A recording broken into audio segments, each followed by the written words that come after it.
Hello, horror heads and ghoulish girls. I am bringing you the next edition of I Bought Shit and I want to talk about it a little bit. This week I have two packages from the Vinegar Syndrome, and then I have an Amazon package from I think the company is Arrow Video. Not directly from Arrow, but from Amazon. And then I have a book to talk about that I picked up this last week. So let's get started. So first up, Vinegar Syndrome. So as you guys have known, I've been obsessively buying stuff from Vinegar Syndrome. I'm gonna go ahead and open both of these up just so I can talk about them all. Let's see, some goodies for sure. Slip covers, fucking outrageously cool, as always. I need to talk about some of these movies, like with the more non-horror people that are my friends, like maybe like have Kate and Jess watch one of them, or Kate and Rose or whatever. But so the first one that we have up today is Killing Birds. That's a special announcement by Scully there in the background. Killing Birds, aka Zombie 5.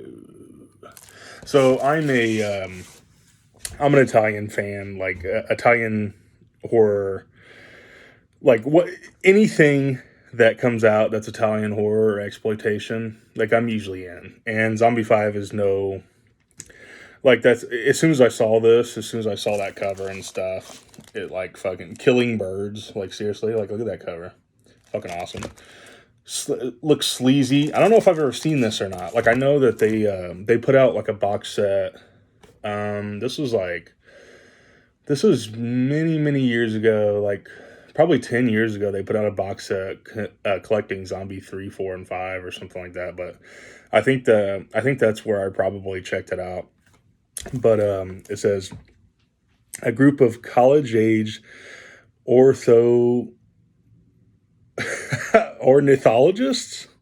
I'm not smart enough, folks, to know that word, have taken a class trip deep into the wilderness on a quest to find and study a rare and possibly extinct species of bird. Despite receiving ominous warnings, both human and avian, they set up camp in a musty old house, only to find themselves under siege from mysterious supernatural forces. But it's not just the house or the hordes of hungry birds that they have to worry about. They quickly realize that they're also going to have to contend with a group of bloodthirsty zombies who have descended on the deserted farmhouse. Because, of course, there's zombies roaming around, too. Like, not only are there killer birds and shit like that, but yeah, from what I remember, like I said, I think I checked this out back in the day, but this was a must-buy for me. People are out there like, must-buy, what the fuck? So, the next one, Memorial Valley Massacre. Now, this is one that I have seen, and that fucking cover is amazing. As always, slipcover. Look at that little killer on the back. So, Memorial Valley Massacre. Evil land developer Alan Sangster has just opened his latest tourist trap, the Memorial Valley Campground, as carloads of happy campers arrive for what they assume will be a weekend of fun and great outdoors. A much more sinister presence is watching them from the nearby wilderness. When campers start turning up dead, their bodies brutally mangled, George, the head forest ranger, is tasked with finding the killer and putting an end to the bloodshed. But it seems he might know much more about the sinister killings than he's letting on. So yeah, Memorial Valley Massacre. Slasher goodness. If it's a slasher and people are like in a... if people are in a secluded place, or somebody's going out on a trip, or some kids are out in the woods, and there's a killer out there, then Travis is in. Like that's all I need in a movie. Like that's all I need, literally. So the last one. And I like I said, I've seen that like a few times. Never before in this nice of an edition. So I'm really looking forward to checking that out. I think I have like an old DVR of it or something that we got at one of the like the Horror Hound or something like that.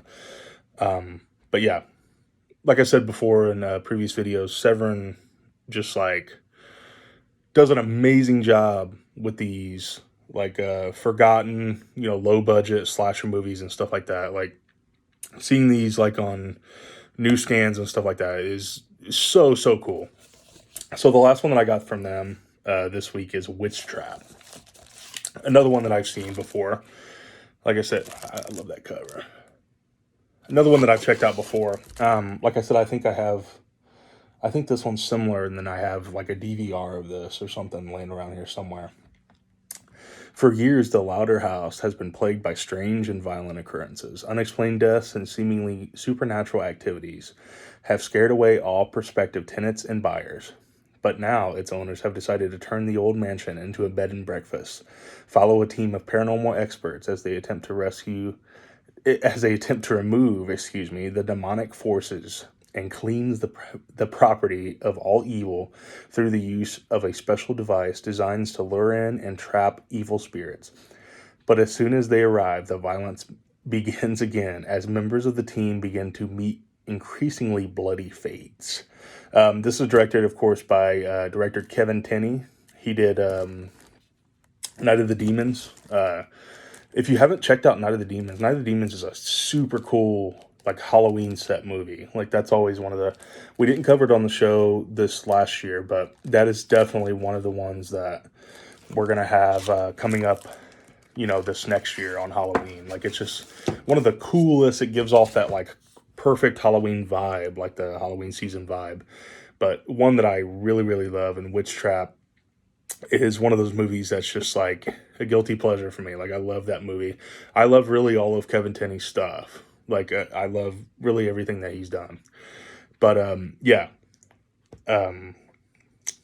I almost said Sever. I don't know why. Vinegar Syndrome is just doing the Lord's work, man. Like they continue bringing these films to light and giving them the transfers that we all deserve. Like as horror fans, like we absolutely love these kind of movies, but they are doing the Lord's work, man. Like those releases, and I'm sure I'll be buying more. They just released like Satan's Blood. I really want that one, so I'm going to probably check that one out. So that's it from Vinegar Syndrome. So the next box. Like I said, this is just from Amazon. And I don't know a ton about this, to be honest with you. Okay. He Came from the Swamp. The William Griffin collection, filmed deep in the Florida Everglades. So this has Sting of Death, Death Curse of Tartu, Hooked Generation, The Psychedelic Priest, The Naked Zoo, Mako, Jaws of Death, Whiskey Mountain, and then They Came from the Swamp. They Came from the Swamp and He Came from the Swamp. So this is kind of like this guy made like very regional horror movies that were set in like Florida. I think he's even out of Florida, but it's like a bunch of like almost forgotten drive-in 60s and 70s like horror and exploitation movies. So this is not going to be for like, if you're just like a casual horror fan or like, you don't really get into the side of like exploitation movies and stuff like that, like a Grindhouse type stuff. This might not be your bag. And I have seen a few of these movies, but I'm gonna do a full review for this set for the podcast coming up. I got to check some of these out. I think I've seen Sting of Death and The Psychedelic Priest, I believe, are the only two that I'm familiar with in the set. But I'm really interested in the Death Curse of Tartu. And what was the other one? Oh, Mako, Jaws of Death. So these are like like I said, drive-in, just kind of like forgotten movies. And I'll, just like I talked about Vinegar Syndrome, I'll give Arrow Video some credit too. Like as far as production and, bringing these movies back to collectors like myself and to people that love these kind of movies. This set is like really special to me. Like when I saw this, I think it's going for like $49.99 on Amazon. It's totally worth it. If you're a fan of like Grindhouse and exploitation film of the 60s and 70s. This was like a must buy for me. I'm really, really interested in checking it out, like diving into this thing. It'll probably take me a couple weeks, but expect a review coming up from the channel. Like I said, $49.99 on Amazon, so you can't really beat that, man. Like, it comes in that box. Pretty sweet. But yeah, so that this week. So more coming from that, like, in the future, because I definitely want to review that. So my last thing that I bought recently is actually a new novel, and you can get this at your local Barnes & Noble, local booksellers. Always try to buy local if you can. Like, I know I bought that from Amazon and stuff, but usually, like, if a book is like come out mainstream or something, I'll usually check and see if Barnes & Noble or, like an indie bookstore has it first. I always like to, and I'm not telling you what to do or whatever, but I always like to support the local, brick and mortar stuff. It's, whenever I can. And this was actually a really big release. It's Good Neighbors by Sarah Langan. So anytime something, Producer Kate always laughs at me for saying, like, oh, it's Twin Peaks-esque. Like, everything's always like X-Files-esque or Twin Peaks-esque. And this one has another one that totally hooks me. It's like these people that write these up, like, they know how to hook Travis. But I read like an episode of Twilight Zone, and that's all I had to read. And I'm like, okay, man. But this reminded me a lot of, like the famous story on Twilight Zone. What the fuck was it called? It's like the, Maple Street story or something like that, where all the neighbors are turning against each other and stuff. And it's very shockingly relevant to this time, really. Like, if you go back and watch that episode, it's like, all something on Maple Street, or I can't remember what it's called. I'll post it in the comment below this. But this is Good Neighbors, but I'll read you guys the synopsis. Welcome to Maple Street. I think it is Maple Street from Twilight Zone. A picture-perfect slice of suburban Long Island. Its residents bound by their children, their work, and their illusion of safety in a rapidly changing world. But menace skulks beneath the surface of this exclusive enclave, making its residents prone to outrage. When the Wild family moves in, they trigger their neighbors' worst fears. Dad Arlo's a gruff has-been with track marks. Mom Getty's got a thick Brooklyn accent with high heels and two tops to match. Their weird kids cuss like sailors. They don't fit in with the way Maple Street sees itself. Though Maple Street's queen bee, Rhea Schroer, a lonely college professor repressing a dark past. I really need to wear my glasses when I'm doing this. Welcomed Gertie and her family at first. Relations went south during one spritzer-fueled summer evening when the new best friends shared too much too soon. By the time the story opens, the Wilds are outcast. As tensions mount, a sinkhole opens in a nearby park, and Rhea's daughter Shelley falls inside. The search for Shelley brings a shocking accusation against the Wilds. Suddenly, it is one mom's word against the others, in a court of public opinion that can only end in blood. A riveting and ruthless portrayal of American suburbia. Good Neighbors encapsulates the perils and betrayals of motherhood and friendships, and the dangerous clash between social hierarchy, childhood trauma, and fear.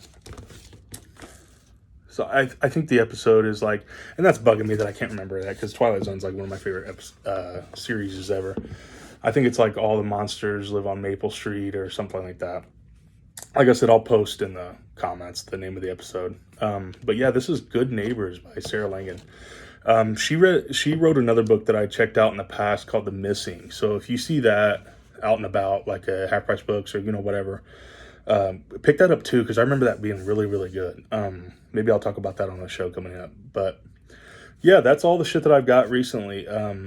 Thank you for watching these videos. I really have fun doing these, and I hope to keep doing them, more frequent. Work's been kind of crazy lately, so. But yeah. Thank you for checking this out.